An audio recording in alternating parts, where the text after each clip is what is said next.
What it do, what's happening? This is your homie DJ Rico Banks, and I'm live here for another episode of Underground Reggie. Right now I'm with the homie Miami Tip, and Tip, talk to the people. Hi, y'all. It's your girl Miami Tip calling straight from the bottom. So, Tip, man, for all the people that don't know, man, I want you to tell the people, like, how you got your start with music, like, a lot of things that you have going on outside of music, and I really want you to break it down to them, like, and let them know about your real hustle and grind. Right. I mean, it just came up to a point in my life where I felt like my story needed to be heard, and I grew up, around music, in the music lifestyle. I just didn't take it seriously until it came to that point where I was like, I just need people to know about me. And the easiest, like, I've always grown up writing and stuff like that, and the easiest way for me was to do it through music. It's not easy at all to, get people to respect you or respect your craft, but I grind, I hustled, I did the big Ringing tours, I did a bunch of tours, hitting city to city, DJ to DJ, getting my music out there, of course taking over the social media market. That's like a big old thing, but it's definitely not hard, it's definitely a hustle, and I did it, and I feel like now I'm gaining the respect of the people because they see that I'm serious about my music and my craft now. Okay, with you and everything that you have going on with music, like, talk to the people and let them know, like, what are some of your favorite genres? Like, outside of just, like, rapping and hip-hop and R&B, is there anything specifically that you like to listen to and you like to vibe with? Well, I listen to all genres of music. Like, I listen to country music, I listen to rock and roll, I listen to Spanish music, I listen to pop music. I just love music in general.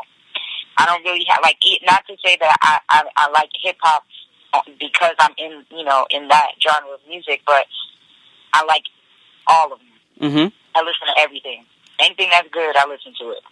Okay, so for some of the inspiring artists out there, like you spoke of working with bigger ranking, like what kind of tips and what kind of pointers would you give them on working with the DJs, like the bigger rankings, and working with the artists, like some of them that you previously worked with, like the Fetty Waps and artists of those calibers? Right. Well, the bigger ranking tours and stuff that I was doing, that was a major part of my career, and I feel like every, up-and-coming artist definitely needs to touch with bigger ranking or any other DJ of his caliber that's doing what he's doing as far as, taking the artist from city to city, and he likes to call it the chitlin circuits, touching the small cities and stuff like that. Right. That definitely helped with my artist development, on those tours, you never know what kind of crowd you're going to get, and you just have to perform. So now I'm to the point where I can get on any stage. It don't even have to be a stage, and I can turn the show out. The bigger ranking thing, I highly suggest that for any up-and-coming artist. Like, seriously.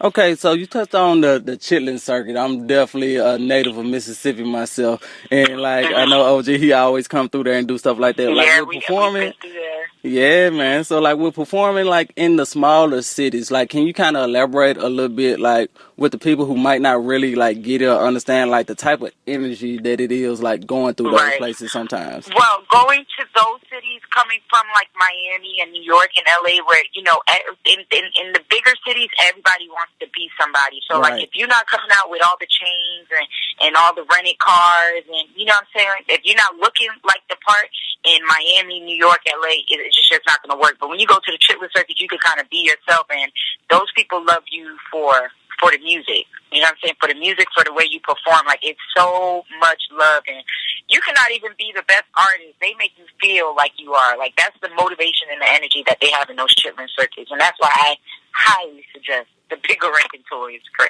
any up-and-coming artist. Real talk, it's the rawest places that you could actually ever go perform for, because it don't matter if it's 9 people in the spot, it don't matter if it's 3,000 people in the spot. They gonna show you the same amount of love, they gonna show you the same amount of energy, and it's a whole different type of world. So, talking about music again, for songwriting, I want you to talk to the people about, how you got into actually, songwriting, and kind of how you got started with putting together your processes. Because a lot of up-and-coming artists, they don't understand that it actually is a process that goes along to actually, writing the songs, putting the songs together, and structuring the production, a lot of people just think they can get a beat and they can kind of like just do it. So I want you to like kind of explain it to them, like ways that they can go about learning kind of how to do that. Well, as for me, I came in the game, you know, I grew up writing, but I was writing poetry and I was writing stories. Mm-hmm. When I started doing music, I didn't really know how to compose a record, but I knew what I wanted to say. So in the beginning, I had writers around, but I learned from, you know, each and every one of them, right, and, you know, their little tactics and stuff like that. And I took, you know, something from every one of them, and then I added my own twist to it. And now I can, you know, compose. Now I'm writing all my records. And as far as, like, it's not just getting the beat and going over, like you said, it's the melodies, it's the harmonizing, it's the putting, you know, everything in the right place, structuring it right. That's a process. It really is. But I mean, once you get in your zone and you're comfortable, anybody could do it. Right. But for me, it took for me to be around, like, I was fortunate enough to have enough connect to where I was able to have some of the best writers, you know? So to learn from those type of people, it was definitely a great experience for me, and it definitely helped me a lot because it's more to music than just the beat. Yeah, man, and the biggest part that you touched on was the idea. Like, a lot of people don't understand how important it is to always remain creative and come up with those ideas. As long as you can have an idea, the words and everything else, they come out easier and easier because now you have sort of a direction of what you want to go for. It might not end up being the finalized version, but you have a starting point. Right, and I feel like every record has phases. Like, sometimes you might not get the verses right then and there in that session. You might only get the hook. And then, you know, after you take a breath of fresh air or you leave and you go back to the studio, now you might come up with just the first verse. You know, like, sometimes you won't get some people like pressure themselves and beat themselves up to get a full record in a one day session, or, you know, a 12-hour session or whatever. Sometimes it takes 2 or 3 sessions or 4 sessions to build a great record. That is a great point that you just brought up. I want you to talk about right now, talk to the people about what's the longest time that you spent actually working on a record, because a lot of artists don't, like, they think it's kind of crazy when they hear about artists like starting on a record, then not going back to finish a record until like a year later. And like, they think it's a crazy process. Right, I highly believe in that. I mean, I have records that are done right now, but every time I go to my sessions, we'll drink, we'll vibe, we get in our zone. Now, how I end my sessions is going back and listening to other records that, you know, were done, in my eyes, were done in the last session or whatever session that they were done in. But I always go over all my records, and I might hear some things that I want to add or I want to take out. There's records that I have done that are ready to be released now, but before I release them, I'm probably going to go in the studio, see what I can add, see what I can take out, and no record is ever done. I mean, once it's out, but before it gets out, I feel like no record is ever finished. Oh man, it never is, and like, you constantly have to work on them because the music is the currency. That's what a lot of artists, they have kind of trouble, like, especially up and coming artists, like now the younger guys and the youngest chicks, like, they have like trouble like really understanding that the money is the currency. Like, that's the reason for the catalog. That's the reason for the publishing. Because if you put out the right song, you could be able to eat off of it forever. Right. So it's like, that's definitely important. So after touching on that, I want you to talk to like some of the people about some of the things that you have going for yourself outside of the music that you're releasing right now. Outside of the music, they have the Love and Hip Hop Miami that's premiering January 3rd. I'm excited about that. I'm a cast member on that. I have a book that I wrote, and it's available now on Amazon Kindle books, and it's called The Bottom Line. That's a really dope book, and I'm not just saying that because I wrote it. And I mean, and outside of the book and the music, and I have a podcast that I'm starting January 2nd, and that's on Strong Arm FM every Tuesday at 8 p.m., and it's called Tipsy Tuesdays, and every Tuesday I'll have, you know, a different person. I have my merchandise, I have shirts that I'm selling, and you can get those on the Miami Tip app. outside of all that, I'm a mother. I'm working with my son, full-time mother, hands-on mother. That's about it. I just have my hands in different pots. Man, that's actually a good thing. That's one of the things that I like about you, that you got so many different hustles going on. Because there's a lot of people that just like remain stagnant. Like they remain stagnant, and they think that things are just supposed to come to them in a certain way. They feel like they remain stagnant, and they want everybody to give them everything sometimes. Exactly. They feel like I'm in this position and I'm working with so and so now, so this is just supposed to happen. It's like, nah, like now you have to work more. Right. And like that's one of the things I actually like that you have got going on, because you're actually you're welcome. Like you're actually taking the time out, and you're actually putting that energy out there to get the right things done that actually need to happen. Because especially with music right now, especially with all the changes that's going on with the way that music is sold, going on with the streaming and things like that, you have to have these other avenues that's actually open. So I want you to talk to the people about like what actually got you into wanting to like branch out and be your own entrepreneur. Well, obviously music is not cheap.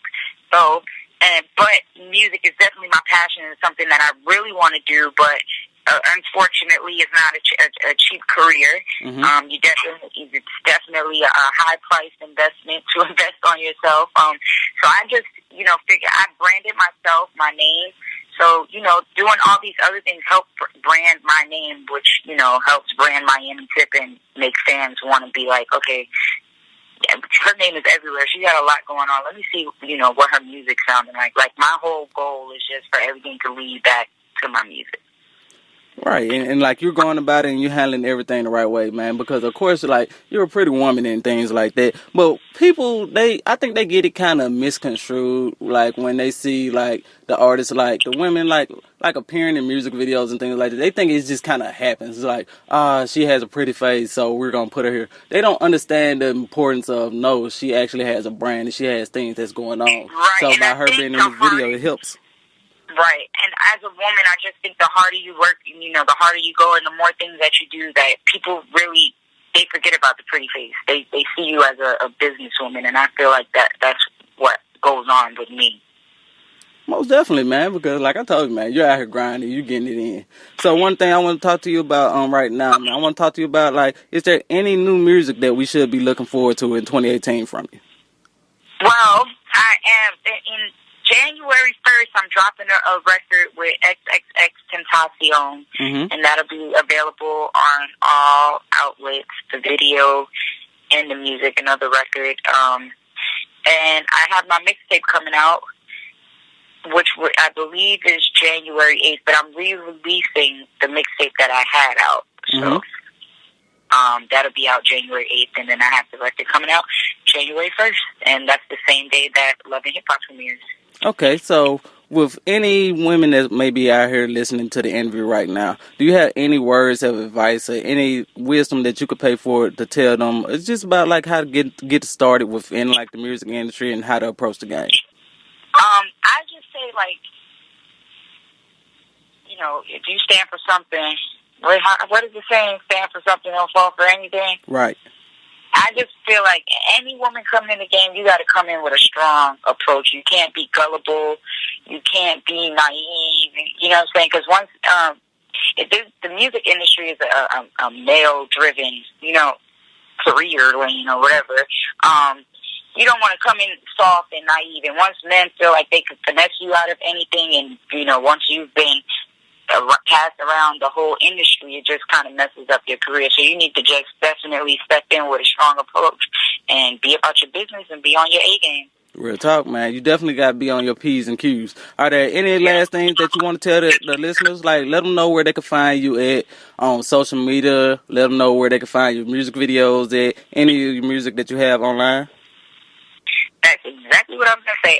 Everyone, you can follow me on Instagram at Miami Tip. Twitter is Miami Tip Music. Everything is Miami Tip. Facebook, Miami Tip. Everything is pretty much Miami Tip. You can find me everywhere. Miami Tip.